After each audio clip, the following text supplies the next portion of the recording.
Did you know that podcasting is the new gold rush? Companies like Apple, Google, and Amazon certainly know that it is, and that's why they're wanting more podcast shows from interesting and beautiful souls just like you. Christine Blasdale is the author of the #1 Amazon bestseller, Your Amazing Itty Bitty Podcast Book, and she wants to help you get your very own podcast out into the world.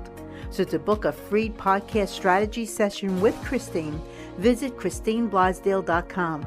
Again, that's ChristineBlasdale.com and schedule a consultation.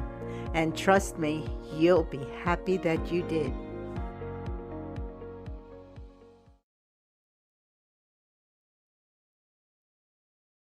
Hello, everyone, and welcome back to Out of the Box with Christine. We are celebrating 5 years this week, so I'm super excited.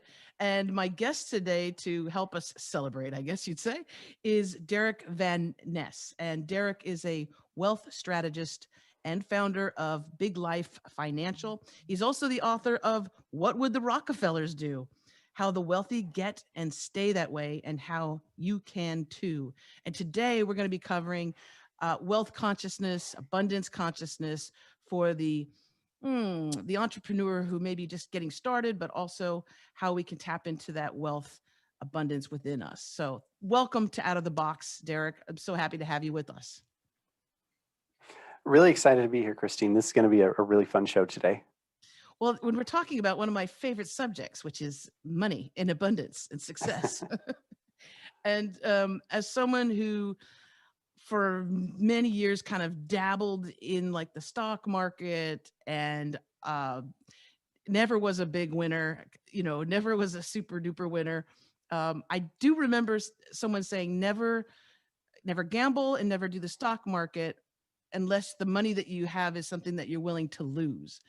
And so I approached it that way, but I've been looking at the stock market lately and going, what the heck is happening? So what the heck is happening, Derick, with the stocks? Well, it's really interesting. There is, I don't want to say it's like an unseen kind of unforeseen thing, but the reality is bottom line is there's a ton of money that just got pumped into our system, right? I've seen this statistic a couple of times from reliable sources now.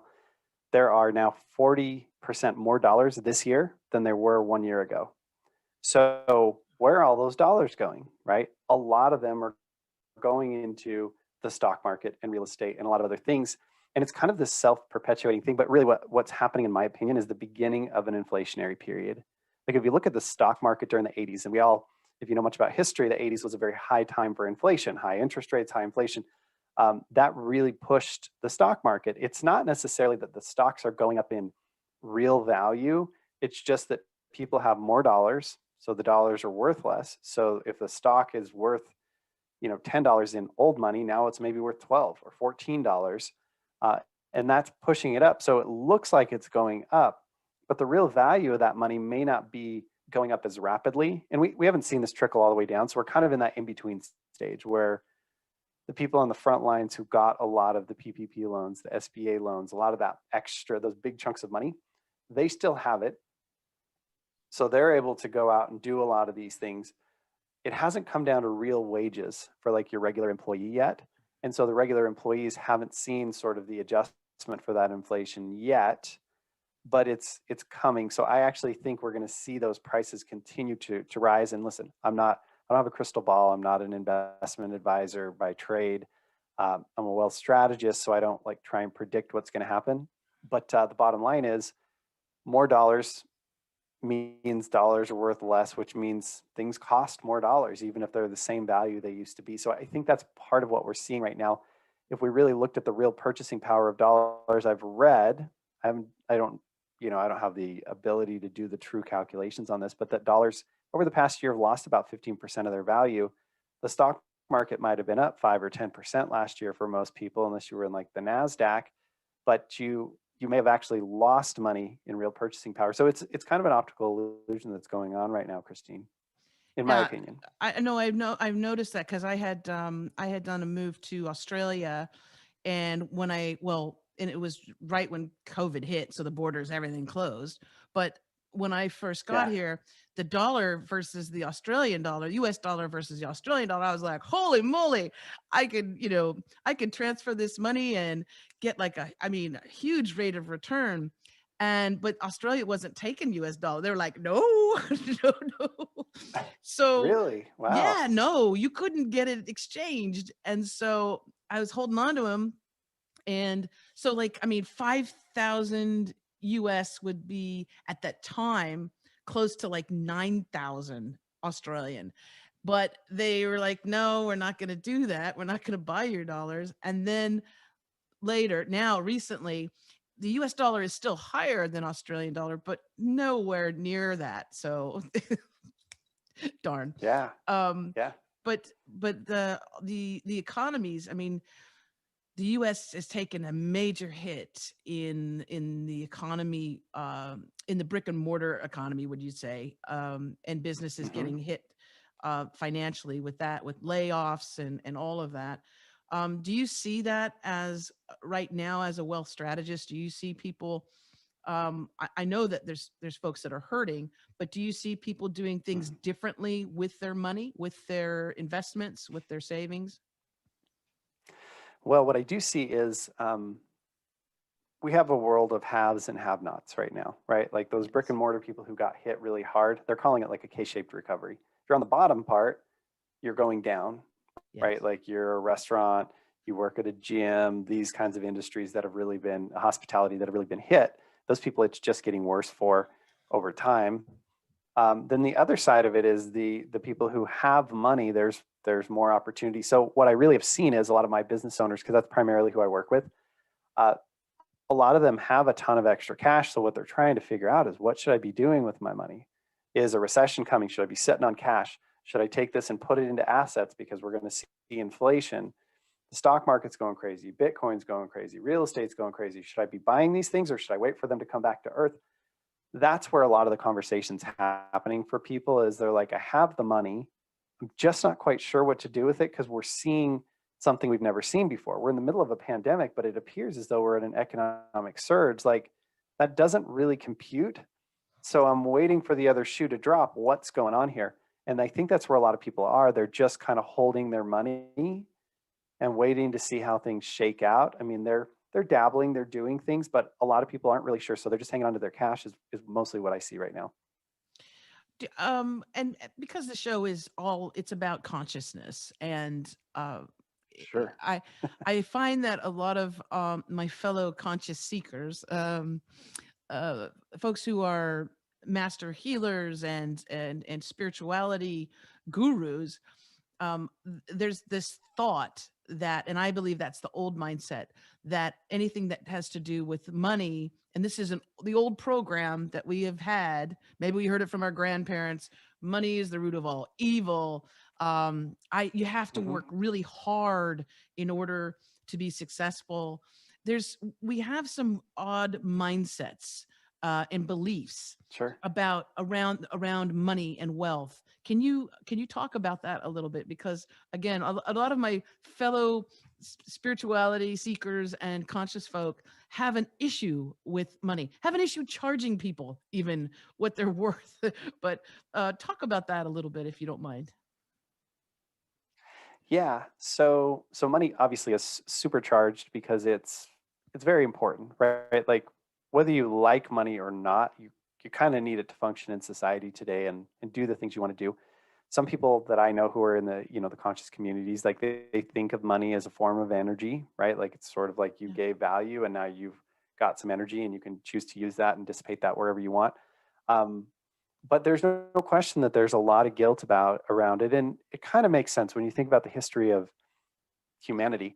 There's usually been a couple of people with a lot and a bunch of people with not so much, right? Like, that's just sort of the nature of the beast, and you find that with a lot of things. That's sort of just a natural distribution. We try and balance that out as much as we can, but naturally, a handful of people usually rise to the top. So it makes sense that this group down here, especially historically, would feel taken advantage of, and that they're being kept down unnaturally. And in history, I mean, I think that's less now than in a lot of times in history, but historically that's been the case, Yeah. right? There's been a lot of barriers to entry, a lot of things to keep the poor people poor and the rich people rich. So it makes sense that what was passed down to us was that money is evil. It's been it's been gotten through coercion, through manipulation, through power brokering, through all these artificial means that weren't necessarily tied to true value creation. I feel like some of that's been blurred a little bit, but the reality is money doesn't make people good or bad because some of the richest people in the world make the biggest impact, right? In a positive direction. I think of money more as a magnifying glass. And so this is your chance to look in the mirror and determine who am I really? Like if I had unlimited resources or much greater resources, because unlimited can be kind of corrupting for some people. You're But right. but if I had much greater resources, like who would I actually be? Would I be more generous or would I be more of a jerk? Is it just more of a license to take advantage of the situation? Or is it a license to have greater impact? I think a lot of people who are seekers, honestly, okay, so I'm in the seeker world. I have a ton of friends who are coaches. So I'm just going to speak from my experiences here. This doesn't make anything true, but a lot of people have trouble with money. It's a worthiness thing, right? They're looking for the truth. They're looking to connect. They're looking to get there. And because they subconsciously don't have this worthiness, they kind of subconsciously they're sabotaging themselves and thinking that they don't deserve the money. And so it's easy to kind of vilify others and look at other people. But truly, if we look at what I'm doing in the world has massive impact, makes such a massive difference with people. Why would it be a problem for those people to compensate us for that, right? They're giving us $5,000, but they're getting $100,000 worth of value. Why would that be a bad thing, right? So I think a lot of that comes down to worthiness. I've struggled with it at certain times in my life where I really got punched in the face, or like some of the bubble that I was living in got popped around, how I saw the world. So I totally get that. I had times where it was really difficult for me to charge people $50 an hour for me to be a coach when I was first getting started. And I've had clients who have paid me $2,500 or 2,500 multiple thousands of dollars per hour to work with me now. And I think a lot of it is in your own worthiness. I mean, people don't want to hear that, but that's just been my experience, because the people who really know their value, they know they're great, they've seen the contribution they can make, they don't usually have a problem with letting people pay them. Well, it's that it's been bantied about quite a bit. I've seen it on a lot of the Facebook groups that I'm involved in, is the idea of an imposter syndrome where Mm-hmm. and I believe that that's the subconscious, that's still the subconscious mind from those old beliefs of when we were kids, all somebody has to do is when you're in kindergarten, have somebody on the school ground say, you're stupid, or what, you're Sure. you're a dummy, and we can take those things, but it's also those beliefs that have been handed down. I believe that a lot of our beliefs around money and wealth come from our parents, because if they're, if I was a child of divorce, a lot of the arguments was about money, right? Mm-hmm. Mm-hmm. And what's the number one reason why people get divorced? I think infidelity is up there, but also it's about money and finances, how we have different ideas Yeah. about money, and people can argue about money. So I think those things are handed down, but I think you nailed it. I think that there is this um belief, and even with our own children, we can say, you deserve the best and you should go out and get the best, but when it comes to ourselves, sometimes we don't I think know. that we do, that we don't think that we do deserve that. And the old adage of, you must work hard in order to be successful, Mm-hmm. I find that that's not true. I do work hard, and I work condensed. I'm kind of Mm-hmm. like that orange juice, that you remember, the condensed orange juice in the can, and you have to add Yeah. water. Yeah. Yeah. So so I work extremely intensely and condensedly. So I pack a lot in, but I found that it's not so much working harder to be successful. I find that you have to Mm-hmm. work smarter, not harder. Does Yeah. that make sense to you? Yeah. Yeah. I call it being busy versus being productive. Yeah. a lot of people are working really hard at a lot of stuff that doesn't really produce that much output, right? And so you hear people all the time talk about the 80-20, right? 20% of your clients provide 80% of your income and all of that. And that might be a bit of a cliche, but the truth is, I think most of us, and I've seen it in my own business, where we get attached to an idea like, I want to do a bunch of podcasts, or I want to do a YouTube channel, or some of these other things. And the truth is, it might just be a vanity thing, right? It might be that we want to spread the word, but it doesn't lead to the bottom line. And that's okay, as long as you call it what it is. This is something I enjoy. This is a hobby. But if you're like, this is my revenue stream, and it's not, it's fooling you, right? And I've seen people who have try and do group coaching when they're doing personal coaching one-on-one, and all the money's coming from the one-on-one. They're wasting their time with the group coaching, or vice versa. They're trying to get one-on-one clients, but they're making all their money in group coaching. You just got to be honest with yourself. And I think the difference between working hard and following your passion is just how much do you care about what you're doing? Yeah. Right? Because like if you align your money with like who I'm here to be as a human being, it's not hard work anymore. Now it's just like, this is what I'm doing with my life. It's playtime. Right? And I think there's right. Yeah, it's totally playtime versus effort time, right? And I think of it as efforting versus allowing. And as often as we can be in allowing, and listen, nobody can be in it all the time, right? Even the greatest business and everything have their tough things you got to deal with. You got to deal with taxes and accounting and a lot of the financial stuff that I help people with. But you, for the most part, you should be in a state, in a perfect world, of doing something that you think matters and that you're passionate about, you care about, and that you would do even if there wasn't much money. Then you're going to be really great at it, and it's not going to be efforting nearly as much as it's going to be just like being who you are as a person. And I think that's kind of the difference, and that's the misnomer around hard work. Well, and it's being in the flow. With the coaching that I do, especially the clients that I have for podcast coaching, I always ask them that question: why do you want a podcast?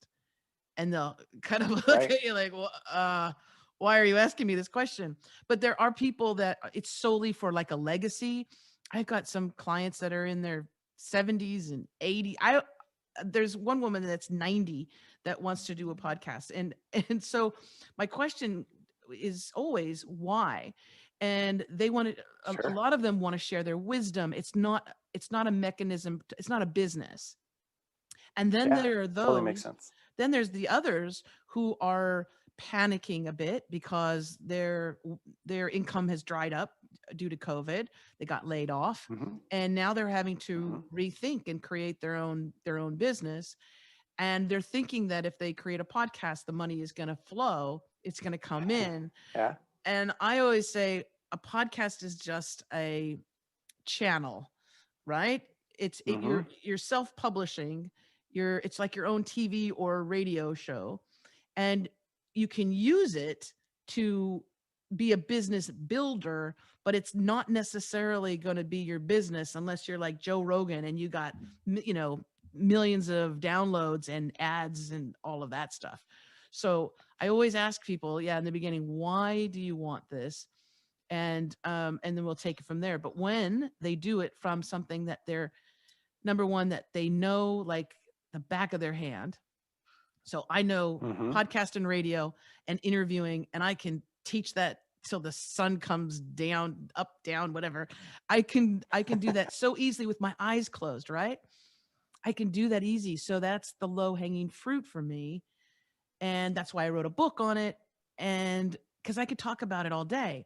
So it's fun and it's easy. And when you find that thing, whatever it is in life that you do it well, you love it. Then when you offer that to other people, it's not work. It's fun. It's playtime, as we were saying. It's fun. Absolutely. And I tell people, like, if you would do it if there was no money in it, that's a really, really good sign. Like at one point I was coaching a lot of people and working with them on their financial stuff. And then I had a house flipping background. I flipped about 150 houses like pre-2008. And then I went back into house flipping, and I found myself, even though I was flipping houses, coaching people for free. Like I wanted to work with them on their business, on their financial stuff, on their marketing. And that was a sign to me that like, hey, you're really more interested in people than you are in houses. Maybe you should come back to that. And so I made that transition back uh, full time into this in like 2015. But yeah, that was a real indicator to me because it wasn't about the money, and I didn't even realize it until I stopped and looked, and I was like, oh wow, I'm still doing the stuff. I'm just not getting paid for it. Like that's how important it is to me. Exactly. And that also says a lot about you, Derick, about your integrity and that energy that you have. People, and this is anybody that listens to the show understands energy. That energy that you have is Hmm. your integrity and your authenticity. And you're sending out little, I hate to do an Abraham Hicks thing, but little Right. rockets. Instead of rockets of desire, it's rockets of energy that you work from your heart, and your intention is good, and that's going to attract the clients and the people that need you most and that Hmm. resonate with that. Now there are I'm sure there's lots of other wealth strategists and financial folks that have you know a lot of clients, even globally, and that's not their intention. Their intention is to make money off of their clients. And Sure. yes, that's of course because we live in this world, a material world. We would do want to earn a decent living, but that's not your main focus and goal. And so that energy just the universe just replies to that, I think, in kind. I found that to be true. Really, like one of the things that is part of our integrity of our business is, our number one value is integrity, which to me means always do the right thing. Right. Yep. So if you always do the right thing, I just find that it comes around. I get more clients by saying no to someone because they're not the right fit, or telling them, hey, you need to go work on these other things before we work together, because it would be the wrong thing for you to do this thing or work with us at this point. And those people become some of my biggest referral people because they get that it's not just about the money, it's about helping people. Certainly, you have to get compensated, right? And there's a lot of people who have trouble with that. Thankfully, because I went through some of that at one point. I was like a multimillionaire, and then I like lost everything in the 2008 crash because I was a house flipper. Uh, and it took a while to kind of rebuild my confidence and everything, because I was like, holy cow, I failed, and all these kinds of stories that I told myself. But I was very committed to the fact that if I'm going to make money, I need to make money in a way that helps people, genuinely helps people. Otherwise, it's not going to be worth it to do it. You have to put so much energy into it. You may as well really care about and believe in what you do. And for me, when it's about the money, as bad as this is to say, like, I'm human, my greed glands swell up, right? And I lose all my power. And when I just stop treating people like a paycheck and I just treat them like human beings, like I would my parents or my sister or my best friend, and I level with them and I do my best to just share what I believe with them, it always works out. And some clients I make, a couple $100 on, and some clients I make $50,000 working with. It, I just try not to treat them differently. I don't even like run the numbers ever on commissions or how much I'm going to make for a client or anything. I just focus on doing the right thing. I block all that part out, and it keeps me from going into that sort of mental space. I get to stay a little bit more in the flow, like you were talking about, of just doing the right thing and listening and really just being present with people. That seems to work for me. So I've just done my best to stay in that lane. Well, and the universe responds. You know, that's the thing is that uh, greed has an energy it on its own, and when you have that Yeah. compassion and you have that integrity coming from your heart, the universe hears it, and I believe that, and it's not so much karma the way that we think of it, but I do believe that energy, it's a very fast cycle right now. Mm-hmm. Can be. So Yeah.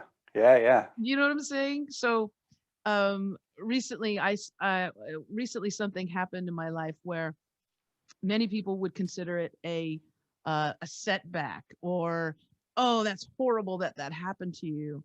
And at first when it happened, because it, it was change, okay, it was a big change in my Mm-hmm. life.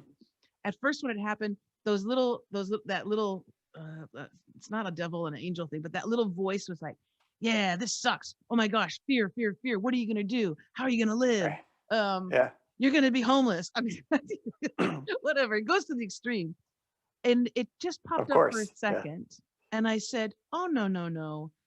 I said, this is actually clearing space for me to do what I'm really probably supposed to do right now. And I completely flipped the script and put the energy. Also, folks, just so you know, I'm going to be talking directly to you. Your energy, people can feel it. If you're desperate, if you have anxiety around money, or you a job and you're desperate, it smells and people can feel it and taste it. So I just flipped Hmm. the script on it and I said, you know what? This is wonderful. This is the best thing that's ever happened to me, because now I'll be able to do really what my soul's purpose is. Don't know exactly what that is, but I have an idea. And since I had that, the last month, amazing things have happened. Amazing things have happened.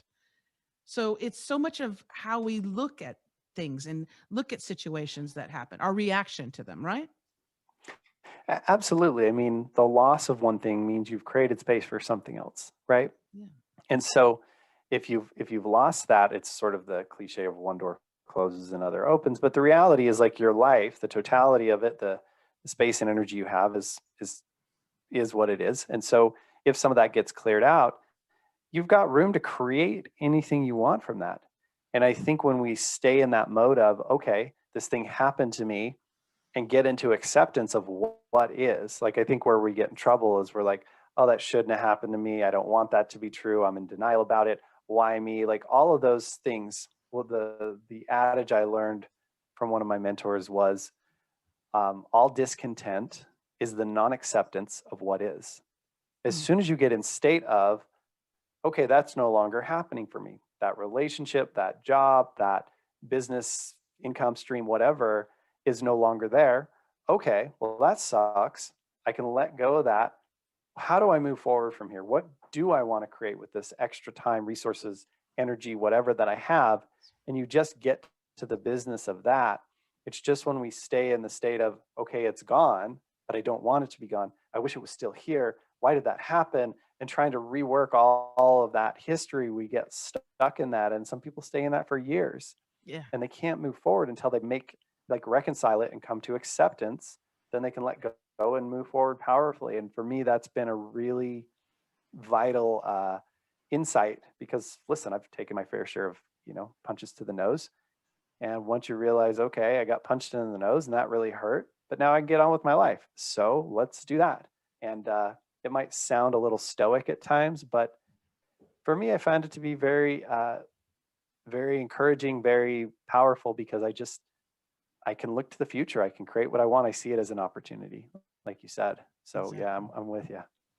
So now that we've talked about the consciousness of wealth and how we look at creating it, let's get to the material world, shall we? Let's talk about, um, because this is the thing too, is that for folks that are just, starting off, and maybe they have a little bit of money and they don't Mhm. know what to do with it. I know we're not going to be basically asking you for financial advice.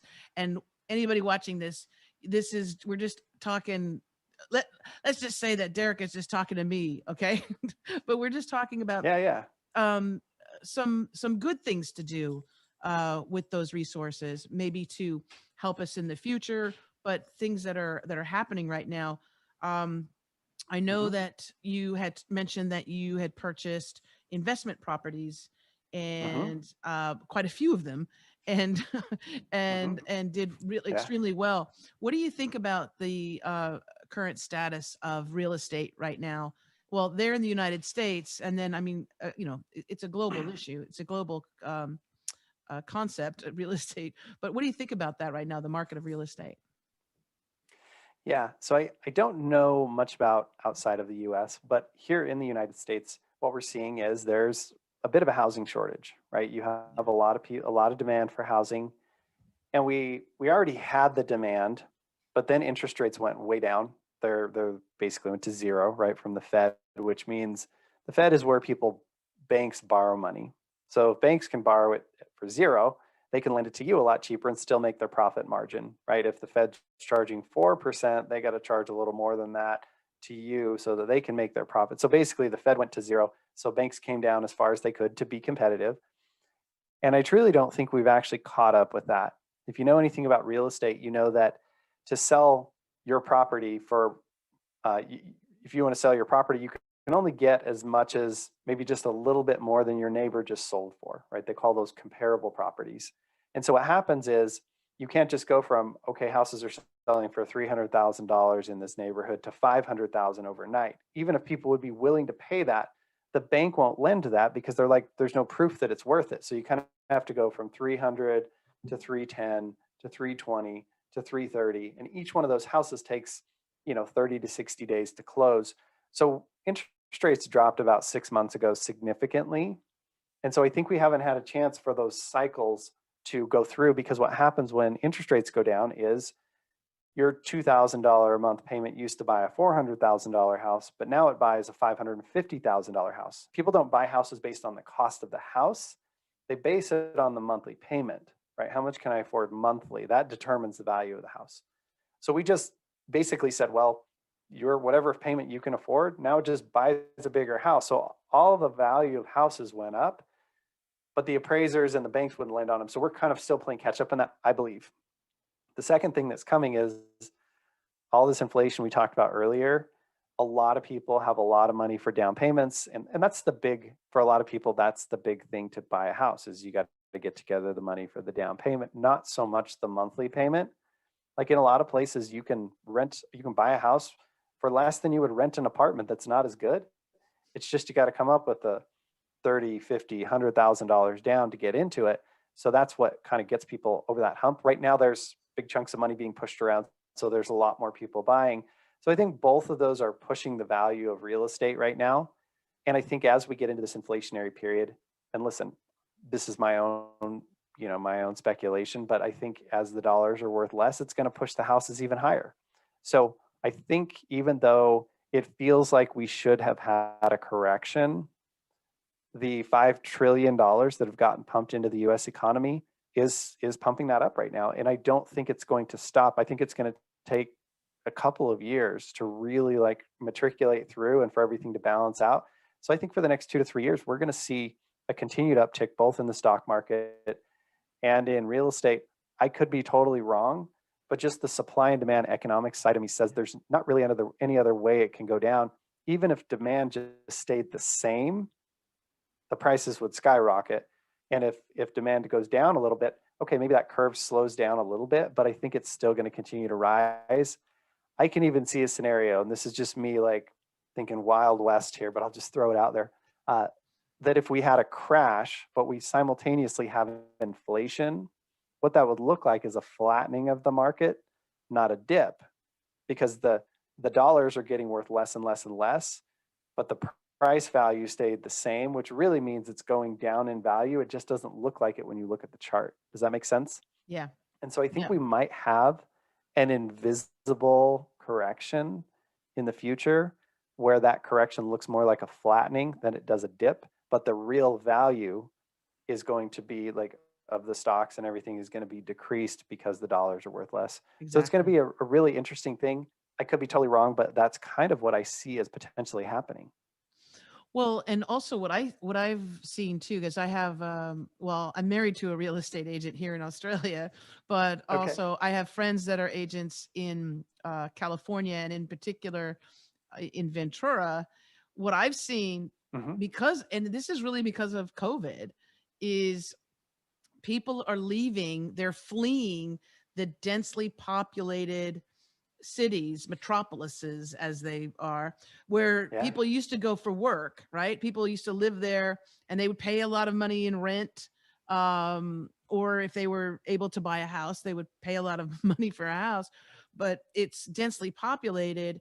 And so they're leaving and they're going to the coast. They're going to, they're fleeing to areas where it's not so populated, and perhaps they could get a little bit more bang for their buck. what's happened is that the housing prices in those areas have shot up because it's supply and demand. How many houses can you build? And especially like in a sleepy beach town, you can't. So there's a huge surge in the values of those homes that are there, because there's not that many to go around. But that's what I've been hearing on the ground as well. And here in Australia, it's roughly the same thing. People are leaving Sydney, and Sydney is one of the most costliest places to live. It's so expensive. Housing is ridiculous. A tiny little studio apartment is, it's like New York or Tokyo, I think.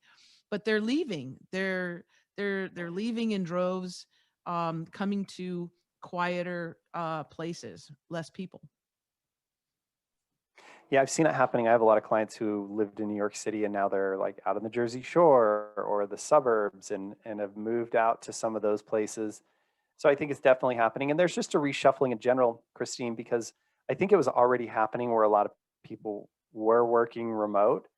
And when you don't have to deal with the commute further out, then it becomes more appealing to live further out, right? Especially people with families, like people who are young and single or go out a lot, they want to be where the action is and some of that. So there's always going to be some demand for that. But they were also competing with a lot of families where mom and dad don't want to have an hour and a half commute each way into Los Angeles. So they now they can move further out because they don't have to worry about the commute. And I've even heard that like in places, and I don't know much about this, but places like Montana, they've seen a big surge of people moving there because if you don't have to come into work, why pay San Francisco prices? Go live in Montana in the mountains, right? On a ranch or something for 1/10 as much money and twice as much land and a bunch of other things. And depending on where you're at in life, that's appealing to certain people. So I do think we're going to see a reshift on a lot of those types of things as people work remote. And I think, like you said, COVID didn't start this. I think it accelerated it 10 years. Yes. Well, and also the amount of entrepreneurs. I've noticed in the last 5 years an explosion of entrepreneurs who, they can work from home. And a lot of women, especially moms, women with children, and women who also have they did the corporate thing. They did they were an employee for many years, and they're now just branching out on their own, and they can do that from home. So they don't need to do that commute. That's why that's why radio is suffering, because there's not as many people doing that commute. And terrestrial radio it's all that channel surfing during those drive times. So radio across the country in the US, especially, even big, public radio networks are suffering because there's not that many people. Also, there's this thing called podcasting and YouTube, and people are getting their information. They're honing in on what they want and getting it instead of having it be fed to them. I'll tune in and hear, okay, I don't like that. Okay, I'll tune back in. But it's amazing what's happened. So many different industries have been hit by it, impacted, and yet also people are adapting and now working more and more from home. I would be remiss if I didn't say for your clients, for the people that you work with, what are some and they can be general. What are some general tips when it comes to wealth building? Would you suggest for people just like a tick list of things? Again, you don't have to get too specific, and we're going to give out your information so people who want to have a consultation with you can, but we'll give out all that information on the show and have it in the show notes somewhere in here. They can click on it.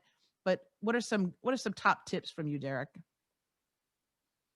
Okay, so I'm going to say a couple of things that are going to surprise you. The first thing, I think, especially you were talking about like people who are just getting started, like what do we do if I've got a little bit of money to invest?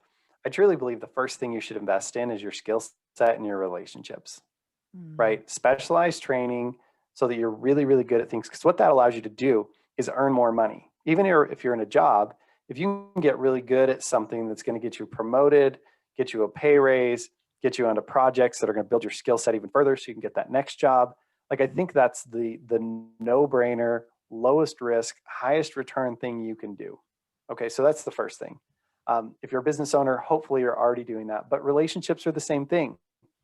Building good relationships with smart people who are in your industry or complementary industries is massive. No matter what industry you're in, having other people who are running around in your circle who know, like, and care about you is incredibly valuable. It will open the doors up to so many things. So I think if you invest in those two things, like that, nobody ever talks about it. You know why? I don't make any money if you do that. Nobody makes any money by telling you invest in yourself, right? Except for coaches who sell the training. But it's so true. It's so true. Absolutely. Yeah. So true. that's the first thing. Yes. The second thing I would say is, if you're being successful and you're making some good money, taxes are very expensive. I spend so much time helping people save money on taxes. And if you have like certain types of businesses, if you have a tech business, a construction business, anything related to medical or engineering or whatever, we help a lot of businesses get research and development credits back. These guys are getting between $20,000 and $100,000 back on a 3-year look back. It's just all free money. Tons of people don't understand how to write things off. There's 5 or 6 things that almost anybody can do. Learning how to pay your kids out of your business, how to rent your home out using something called the Augusta rule. If you own commercial real estate, there's something called cost segregation and bonus depreciation. There's like a ton of these things that every one of them, they're not like silver bullets. It's like 5 or 10 grand here, 5 or 10 grand there, 5 or 10 grand here that you're saving, but it really adds up. And most people are just totally missing it. Another big one is if you're paying yourself out of your business and you're paying all salary, you should be taking a lot of that income more than likely as dividends. And you'll talk to your CPA about that to make sure that's the right choice for you. But what you do pay yourself in dividends, you save the self-employment tax. So that's 7.5% less you pay on those dollars, which if you're like a dentist and you make $250,000 and you pay yourself a salary of 100, and you take 150,000 as dividends, like that's going to save you over 10 grand in taxes. So it's a pretty big deal.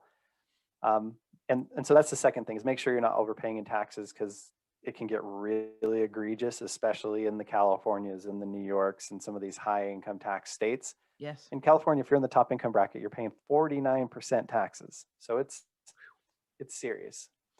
And then the third thing I would say is, I think, so I would put investing in your business with investing in yourself. The third thing that's kind of unorthodox that I would say is, if you've got credit card debt, it sounds crazy, but paying down credit card debt is a guaranteed 12, 17, 29%, whatever you're paying on that credit card, it's a guaranteed rate of return. There's zero risk. It's absolutely money that's going to stay in your account. Sure, it doesn't come in as an income stream, but it also doesn't go out the trap door, right? So closing up the trap doors where all that money's flowing out of your account is the same as earning new dollars on the front end. So those three things are like, nobody talks about them. Super, super, super valuable investments in good tax strategy, paying off credit cards, and investing in your skill set and relationships. And then once you get beyond that, my rules for investing your money, because it's going to be different for everybody, is invest in things you know about. Because when you know about stuff, your chances of success are way better. Yeah. Things you care about. We talked about this earlier, but like when you care about stuff, you pay attention, you put energy into it, you put a lot of things into it, so your outcomes are way better. And things you have some degree of control over. A lot of people who are like stuck in the stock market, and for business owners, I'm not a huge fan of the stock market unless you're a professional investor, right? Because most people don't know anything about it. They don't care unless they have money in there, and they have zero control. If the market crashes tomorrow, and I think everyone got a taste of this about a year ago, if the market crashes, what do? You got two choices. You either sell and guarantee those losses, or you ride it out and hope it comes back up. Neither one of those is empowering you as a human being. Not at all. So much, yeah. So much of my barometer, when people say, should I do this or should I do that? I ask them, how does it make you feel? Everybody talks about return on investment. Nobody talks about return on emotion. What's the whole point of money? To increase your emotions and your quality of life. If more money equals lower quality of life and lower emotional happiness, impact, feelings, it's a bad trade.